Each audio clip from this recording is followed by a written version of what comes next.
A few months ago, I switched to iPhone after over 10 years of being on Android. I now realize there's many things I took for granted on Android and other things I didn't even know existed on iPhone. Here's what I've learned after a few months of making the switch from Android to iPhone.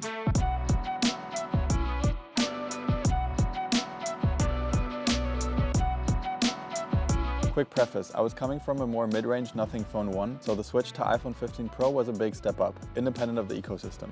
That said, I believe my notes apply generally for the most part, no matter the device. Anyways, here goes. MagSafe and the accessories that use it are so cool. Since switching to iPhone, I've invested in a MagSafe power bank and stand, and the combination of magnetically snapping and charging is genius. Granted, Android devices can make use of this as well with a case that adapts to MagSafe, but it's not as smooth as the native solution. Even though I think most of it is muscle memory, I'm still not really getting used to the iOS keyboard. I would love to be able to change at least its height, plus being able to make small changes to the key layout would be awesome as well. I feel like there's definitely potential for optimization in typing and screen real estate efficiency.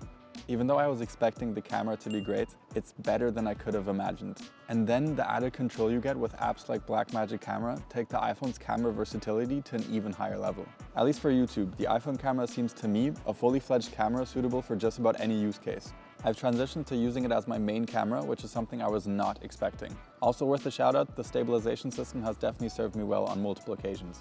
The battery is much less reliable than even my mid-range Android phone used to be. My best guess is it's a combination of demanding specs, a bright, fast screen, good compute performance, and relatively small battery capacity, at least compared to similar form factor Androids. For comparison, my Nothing Phone 1 had a 4500 mAh battery. The iPhone 15 Pro at 3200 is a significant step down. Specifically for me, being on 5G drains my battery even quicker, which is why I've since disabled that and rely solely on LTE.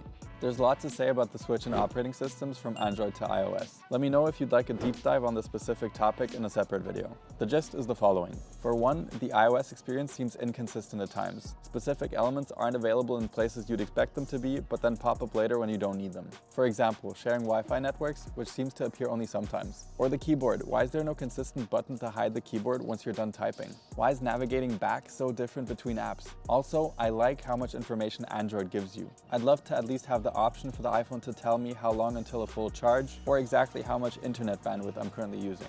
I definitely have many more thoughts here.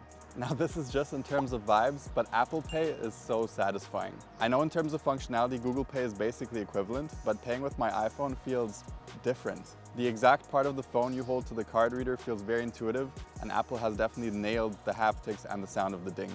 As a longtime Google Photos user, moving to iPhone hasn't been super smooth. I'm not about to switch up services here unfortunately, so I've turned off iCloud backup and still rely on Google Photos for cloud storage. The workflow I've settled on is I like to browse photos and videos in the Apple Photos app and then only go into Google Photos sporadically to make sure that no stray screenshots or anything have backed up.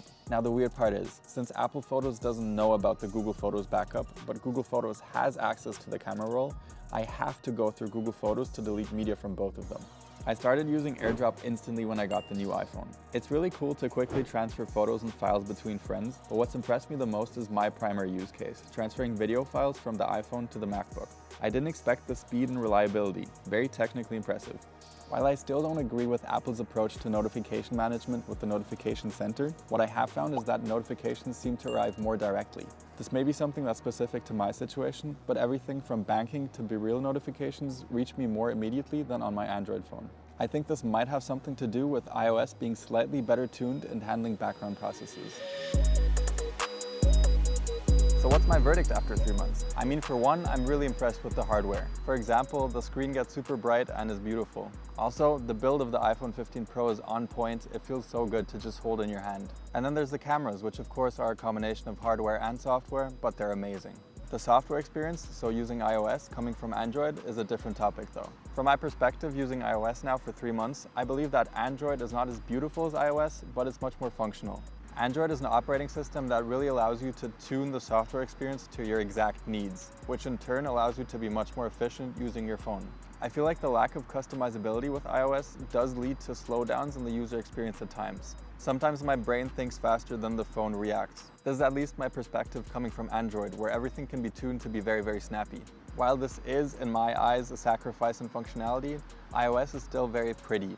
It is cool to just swipe through iOS because everything is just so visually on point. And then there's the software benefits of being in the Apple ecosystem. Sharing Wi-Fi networks, airdrop, those are unbeatable. So, to sort of sum it all up, at least for now, despite the software limitations of iOS, I'm overall very happy with the Switch. I'm interested to see how this feeling evolves. Until then, I hope you have a great rest of your day. Thank you so much for watching.